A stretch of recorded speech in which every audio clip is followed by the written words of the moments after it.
When's the administration going to start refilling the Strategic Petroleum Reserve? That's, again, a decision for the President to make and our Secretary of Energy. There's no imminent plans to do that, from what I understand. But as you have seen with the plummeting of oil prices in this country, it's because this President and our Department of Energy have really tapped into our resources here, and we have an increase of supply, unlike the previous administration that totally hampered our domestic energy efforts, but totally robbed and drained our Strategic Petroleum Reserve. So when the time is right, the President will make that decision. But right now, we are utilizing the resources that God blessed us with right here in our country to produce energy for our people. The world is a much safer place. Thanks, Caroline. The President mentioned in a Truth Social post that no enriched uranium was moved from Fordo. What about the other two sites, Isfahan and Natanz? How can the President be so sure that no uranium was moved? Well, what I can assure you is that the United States and our intelligence agencies and Director Ratcliffe and the President's entire national security team were obviously watching these sites very closely in the weeks and the days leading up to the attack on Saturday, which I will add was one of the most secretive and successful operations in United States history. I think many of you in this room would agree with that, because none of you in this room knew about the strike on Saturday until it took place. So we were watching closely, and there was no indication to the United States that any of that enriched uranium was moved prior to the strike. From any of the sites? Correct. And then one more thing, Caroline. Next week, the President mentioned that there'd be talks with Iran. Didn't mention any details, and Iran has not confirmed them. Can you share any details about any potential talks next week? We don't have anything scheduled as of now, but I spoke to our Special Envoy Witkoff at length this morning, and I can assure all of you we continue to be in close communication with the Iranians and through our intermediaries as well, namely the Qataris, who have been an incredible ally and partner throughout this entire effort. And as I said, this administration is always focused on diplomacy and peace, and we want to ensure we can get to a place where Iran agrees to a non-enrichment civil nuclear program, and there are many other requests that the United States has. Those details continue to really, they're just starting. Of course, the operation was just on Saturday night, but we are in touch, and if there is a meeting, we will let you know, as we always do. Brian.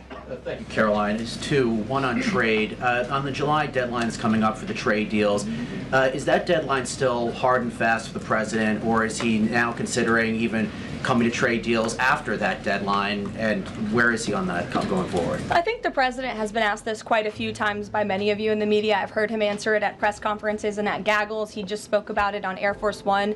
The deadline is not critical. The President can simply provide these countries with a deal if they refuse to make us one by the deadline, and that means the President can pick a reciprocal tariff rate that he believes is advantageous for the United States and for the American worker, and he will continue to do that. But as for the deals, our United States Trade Ambassador, Jamison Greer, I speak to him frequently. He's working very hard, and he has had very good and productive discussions with many of our key trading partners. And on the One Big Beautiful Bill, there's conversations on the Hill right now about the Medicaid cuts.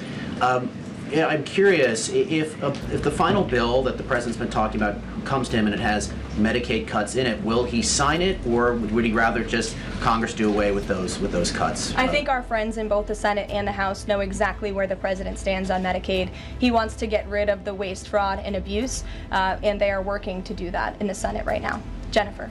Follow up on that, on the big beautiful bill, is there enough time for Congress to work through the issues it needs to work through? I'm saying, does the President need to move back his deadline a little bit? We expect that bill to be on the President's desk for signature by July 4th.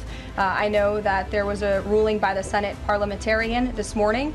Look, this is part of the process. This is part of the inner workings of the United States Senate, but the President is adamant about seeing this bill on his desk here at the White House by Independence Day. And then on Israel, is there a date set for the Prime Minister to visit the White House yet? Is he coming in a couple weeks? There isn't a date, but the Prime Minister has expressed interest in coming to the White House to meet with the President and come to Washington. The President is obviously very open to that, but we don't have a date. When we do, we'll let you all know. Kate. The President suggested he was open to sending more Patriot air defense missiles to Ukraine. Is that going to happen, and were there any other assurances that he made directly to Zelensky when they met? I'll let the president speak on that. That was a private conversation between he and President Zelensky, but the meeting was a good meeting, and it was a meeting towards progress, and the president, as he said, repeatedly wants to see this war come to an end, but I'll let him speak on that specific point. And Witkoff yesterday suggested that there would be more countries signing on to the Abraham Accords. What's the timeline on that, and which countries specifically is the administration looking to have sign on? Well, the president is certainly hopeful that more countries in the region will sign on to the Abraham Accords. Again, we want to see a long, withstanding, endurable peace in the Middle East, and that's the way to do it. And when the president met with the new president of Syria, that was one of the requests that he made for Syria to sign on to the Abraham Accords. I don't have a timeline for you, but this administration wants to see that happen, and our partners in the region should know that. Rachel.